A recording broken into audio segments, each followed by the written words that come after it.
아시아를 넘어 유럽과 미국까지 세계 곳곳에서 한류의 인기가 계속되고 있습니다. 한류 드라마, K-팝 등 이미 한국의 문화는 전 세계를 사로잡은 지 오래입니다. 이런 한류 열풍에 힘입어 K-푸드도 날이 갈수록 인기를 더하고 있는데요. 덕분에 최근에는 한국 문화와 음식을 즐기는 외국인들로 채워진 유튜브 영상이나 예능 프로그램도 쉽게 찾아볼 수 있습니다. 그런데 이런 이유 때문인지 해외에서 아주 유명한 셰프들도 한식에 큰 관심을 가지고 있다는데요. 심지어 한식을 먹는 것을 넘어서서 직접 만들겠다고 선언하기도 하고 음식점을 차리겠다는 사람들도 늘어나고 있습니다. 그런 이유로 한국에 찾아와 한식을 제발 알려달라고 사정하는 해외 유명 셰프들이 늘어나고 있다는데요. 무슨 일인지 함께 알아보시죠. 요즘 한식에 푹 빠진 헐리우드 스타나 서양인들의 이야기 많이 들어보셨을 겁니다. 특히 전 세계에서 가장 많은 이용자들 보유하고 있다는 유튜브와 틱톡에서도 한국 음식을 먹는 외국인들의 모습을 쉽게 찾을 수 있습니다. 과거에는 한식이 익숙지 않아 젓가락질도 제대로 못하고 오로지 밥도 없이 김치만 먹는 사람도 많았는데요. 지금은 밥과 김치를 제대로 챙겨 먹기도 하고 심지어는 재료를 구해다가 직접 김장김치를 담가 먹기도 합니다. 그렇다면 이런 한식 인기는 언제부터 그리고 왜 시작된 걸까요? 무려 5,000년이라는 역사를 가지고 있는 한식은 그야말로 재료와 재료 그리고 자연과 인간의 조화가 담긴 음식입니다. 한식의 매력을 말하자면 재료들의 기반인 기후 이야기를 안 할 수가 없는데요. 우리나라는 사계절이 뚜렷하고 영토가 길어 남북 온도차가 큽니다. 그렇다 보니 식재료도 다양하고 같은 식재료라도 자라난 땅이나 재배 시기에 따라 맛이 달라집니다. 그렇기에 더운 지방과 추운 지방의 조리법과 절기마다 먹는 음식이 다를 수밖에 없어 여러 가지 음식이 발달했는데요. 한국은 기본적으로 고온다습한 기후라 고대부터 쌀을 생산하는 벼농사가 주로 이루어졌습니다. 이와 함께 보리, 콩, 메밀 등의 밭농사도 활발하게 농사가 가능했죠. 목축을 위해 여러 지역을 떠돌아다니며 생활하지 않고 한 곳에 정착해 사는 문화였으므로 오랜 시간이 걸리는 발효 음식을 다양하게 만들어 먹을 수 있어 발효 음식에서도 우수한 발전을 이루었습니다. 그뿐만 아니라 재료 간의 조화를 도모하는 것 역시 한식의 특징입니다. 신선한 제철 음식과 재료의 맛을 살려주는 간장, 된장, 고추장까지 간장, 된장, 고추장 등의 장류와 젓갈, 김치는 세계적으로 이미 잘 알려진 한국의 발효식품입니다. 한식의 특징을 얘기할 때 흔히 쓰이는 깊은 맛이란 표현은 오랜 기간을 두고 발효와 숙성을 통해 얻어낸 발효식품 특유의 감칠맛을 의미합니다. 특히 간장, 된장, 고추장의 경우에는 음식의 맛을 살릴 뿐만 아니라 섭취물의 흡수를 돕는 등 선조들의 지혜가 밥상 안에 담겨 있는 것입니다. 그뿐만 아니라 한국의 상차림은 다른 여타 나라들과 다르게 주식과 부식으로 구성됩니다. 주식은 밥, 국수, 떡, 죽 등이며 부식은 주식에 곁들여지는 음식입니다.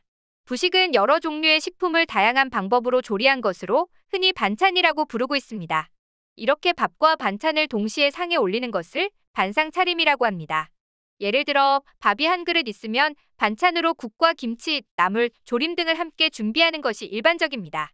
죽이나 국수 같은 한 그릇 음식으로 간편하게 식사를 준비하기도 하지만 그렇다고 해서 오직 한 그릇만으로 식사를 끝내지는 않습니다. 김치나 장아찌 정도라도 꼭 곁들여 먹기 때문입니다. 모든 음식을 한 상에 차려내는 것은 한식만의 독특한 식사법인 것이죠. 세계 3대 국제관광박람회인 스페인 피투르 국제관광박람회에서는 한국관광홍보관에서 전 세계인들을 대상으로 한식을 소개한 적이 있었는데요. 직접 담근 나박김치, 능이버섯밥 등 우리나라 식재료로 만든 10가지가 넘는 반찬을 선보이며 식재료가 자연과 인간을 연결해주는 과정을 설명하니 눈물을 보인 외국인도 있었다고 합니다. 그만큼 한식은 면역력을 키워주는 음식, 약이 되는 음식이기도 한 것입니다. 이처럼 음식 문화는 예산을 쏟아부어서 억지로 밀어붙인다고 받아들여지는 것이 아닙니다. 외국인들이 한국을 사랑하고 한국 음식을 먹으며 맛있다고 느꼈을 때 자연스럽게 받아들여지는 것이죠. 이런 이유 때문인지 세계 최고의 레스토랑에서 일하는 셰프들은 한식에 빠질 수밖에 없었는데요. 대중들이 찾는 음식을 만들기 위해 하루 종일 버터와 올리브유 등을 맛봐야만 했던 그들은 속 버리는 음식 대신 몸을 보호하는 음식을 찾았던 것이죠. 한식의 인기에 대해 헐리우드 스타 배우들이 꼽은 최고의 미슐랭 한식당 김훈희 셰프는 이렇게 말했습니다. 한식은 원래부터 뉴욕에 있는 세계 최고 셰프들이 남몰래 좋아하는 음식이었어요. 뉴욕 맨하탄의 코리아타운에 있는 제 작은 식당에는 새벽 2, 3시까지 불이 꺼지지 않아요. 뉴욕의 외식산업 종사자들이 일을 마치고 몰려들기 때문이죠. 당신이 요리사라고 상상해봐요. 자정 무렵 고된 일을 마치고 동료들과 늦은 저녁을 먹는 상황이고요. 셔터를 내리고 말이죠. 늦은 시간에 술도 함께 곁들일 수 있으면서 몸에 무리가 가지 않는 영양 균형은 물론이고 가격도 저렴한 그렇게 마음까지 따뜻한 음식을 찾을 겁니다. 한식은 바로 그 모든 조건을 충족하는 선택지인 셈이죠. 실제로 한국 음식은 셰프들이 흉내내서 1인당 20만 원씩 팔던 유럽 음식들과 근본적으로 달랐습니다. 이들은 자연스레 머지않아 자신들만 밤에 몰래 즐기던 한식을 대중들에게 소개하기 시작했는데요. 웨스트 빌리지 피오라의 셰프 크리스 치폴로네는 주로 이탈리아 음식을 팔지만 한국 식재료인 발효한 흑마늘, 꽃게, 표고버섯, 고추와 함께 요리한 퓨전 파스타를 내놓기도 했고요. 프랑스의 유명 미슐랭 스타 레스토랑 피에르상에서는 아예 한식 쌈장 등을 활용한 메뉴를 메인으로 제공하고 있죠. 그 외에도 최근에는 수많은 수준급 레스토랑이 단순히 K-팝, K-드라마의 인기에 편승하기 위해서가 아니라 한식 본연의 매력 그 하나에 매료돼 지속적으로 한식 메뉴를 선보이고 있습니다. 하지만 좋은 퀄리티의 한식에 대한 외국인들의 요구가 날이 갈수록 높아지자 미국의 유명 셰프들은 애가 타기 시작했습니다.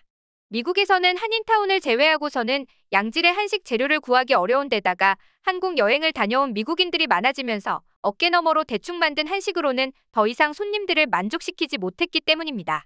게다가 한국 음식은 단순한 음식이 아닌 한국인의 철학이 담겼기 때문에 레시피를 알고 있더라도 그 맛을 완벽히 구현해내기 어렵습니다. 게다가 고추장, 간장과 같은 발효식품의 경우에도 만드는 비법은 오랜 시간 대대손손 내려오는 것이 일반적이기 때문에 한국인들 사이에서도 다른 집의 장맛에 대한 레시피를 알기는 어렵죠. 이런 이유 때문에 유명 셰프들은 직접 한국에 찾아와 한식의 문화를 알아가려고 한 것인데요. 그러나 갑자기 누군지도 모르겠는 외국인이 말도 통하지 않는 나라를 방문해 레시피를 가르쳐 달라고 한들 가르쳐줄 리가 없습니다. 그래서 해외 유명 셰프들은 TV 프로그램을 통해 한식의 진수를 배워가기로 결정합니다. 한국의 TV 프로그램에서 강원도, 전라도, 충청도 등 각 지역별 한식의 진짜 고수들을 모시고 진행하는 요리 경연 프로그램을 보고 감명 깊게 생각한 유명 셰프들이 이 프로그램의 PD에게 연락해 한식이 너무나도 배우고 싶다. 나는 한국 음식을 너무 사랑하고 김치를 직접 담궈 먹는다. 내 가게에서 판매하고 싶을 정도다라며 한식에 대한 애정을 드러냈고 한식을 배우고 싶어도 어디서 배워야 할지 모르겠다며 도움을 요청했다고 합니다. 그래서 이 요청을 들은 PD는 한국의 음식에 열정을 불태우는 다른 셰프들을 쉽게 수소문할 수 있었고 세계 각국에 내로라 하는 셰프들을 모아 프로그램을 편성하게 된 것이 한식대첩 고수였던 것입니다. 한식대첩 시리즈를 이끌고 있는 현돈 PD는 한식이 해외에 알려졌다는 것은 알고 있었지만 요리를 직업으로 삼는 셰프들이 한식에 관심을 두고 있다는 것은 몰랐다며 한식의 인기에 대한 인기를 새삼 실감한 듯했죠. 외국인들은 자신들의 나라의 한국 음식이 유행한 것이 오히려 다행이라는 사람들이 많은데요. 왜냐하면 한식은 다이어트와 건강에도 잘 맞아떨어지기 때문입니다. 실제로 한식은 인체에 충격이 적은 요리고 굉장히 균형 잡힌 식사입니다. 이것이 바로 서양인들이 갈망하던 웰빙 요리이기도 하고요. 그뿐만 아니라 고기면 고기, 채식이면 채식. 모든 면을 갖춘 한국 요리에 빠져드는 건 당연한 일인 것 같습니다. 그리고 미국 현지인들의 입맛에 맞춰 달고 짜게 변형된 한식이 아니라 원래 본연의 한식의 맛 그대로를 찾는 외국인들이 늘어가고 있다는 점이 더욱 놀랍습니다. 앞으로도 한식의 세계화를 응원합니다.